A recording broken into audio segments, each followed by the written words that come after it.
Breaking news, they found a confession. This video is brought to you by Beating Black and Blue. Beating Black and Blue, being a black cop in America under siege. Y'all know what to do. Like and subscribe to the channel. Download the podcast, The B. Tatum Show, on all podcast platforms. Link is in the description section. Let's get into this. Ladies and gentlemen, ladies, they found a confession in the Petito case. I guess the boyfriend, and I know some of y'all probably already knew this was going on. You know, Stevie Wonder can see that he probably did it because of his behaviors. It doesn't take a rocket scientist to figure it out. However, the FBI was able to discover a notebook that the young man owned that gave a confession of him supposedly, allegedly. I guess it would be allegedly. I don't know. They would have to do the forensics that he wrote it. But they found a notebook where the young man claimed that he committed the crime of murdering this young lady. And this is very sad. And I often wonder, how did it get to this point?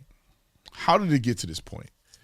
You know, for some of you who don't remember, it was the couple that drove around the country doing social media, and they were confronted by the police because they were driving erratically. Somebody called the police, alluding to domestic violence abuse. When they got to the two individuals, they didn't arrest anybody, right? Signs and evidence shows that she actually assaulted him.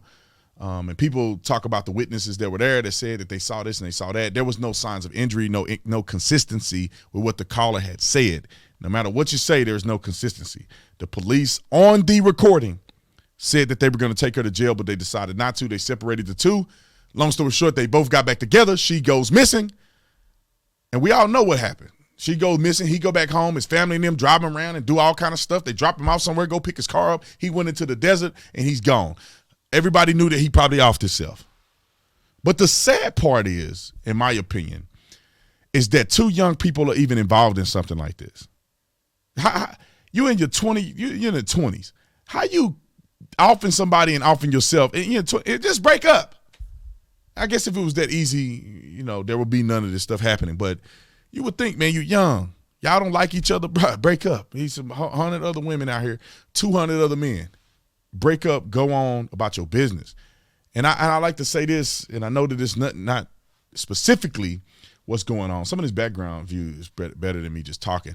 Some that's not specifically going on, but ladies and gentlemen, man, when you're in a domestic violence situation, be done with the relationship. Be done with the relationship. There is no need for you to consistently be with somebody that put their hands on you. I don't care what they say. I don't care if they said they found Jesus. Jesus can forgive them. Let Jesus and them work that out.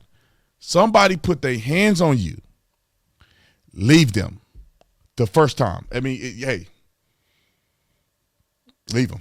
I don't know what this will tell you. Leave them. Because when somebody put their hands on you once, they'll put their hands on you twice. And twice may be too many. You may not survive that second one. These people, these young people, were both toxic individuals towards one another. I saw the camera. She was super toxic and manipulative and toxic, and so was he. He killed her. That's why people, they love to blame one side because she's the victim in this situation. But two toxic people end up like this. She scratched him, hit him in the head with the keys. Even if she lied for him to the police, she's toxic. She's not only a part of the abuse, of abusing him too, she's covering for him, which facilitates more abuse of this idiot. And then then off the girl.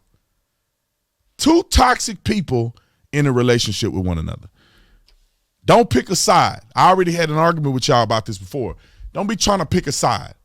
Oh no, she's the he's narcissistic. Why do you think she like him? Because she crazy. They both crazy. Unfortunately, I think the police should have done something more than this because they didn't want to arrest her because she's a girl. If the other way around, they'd threw him up under the jail. They should have took action against one of these people. Therefore, they would have been separated and they would have known that this is more serious than just letting them go and they come back together and kill each other. Well, he killed her and he killed himself. Now, this is all allegedly from what I know because I don't trust the government at all. They could just be throwing this out to distract you from something else that's going on.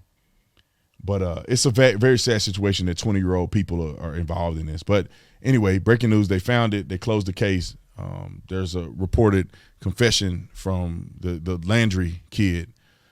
Such an unfortunate situation. I hope that this serves as a lesson to some people and that they disregard being in these toxic relationships by not being a toxic person and not dealing with toxic people.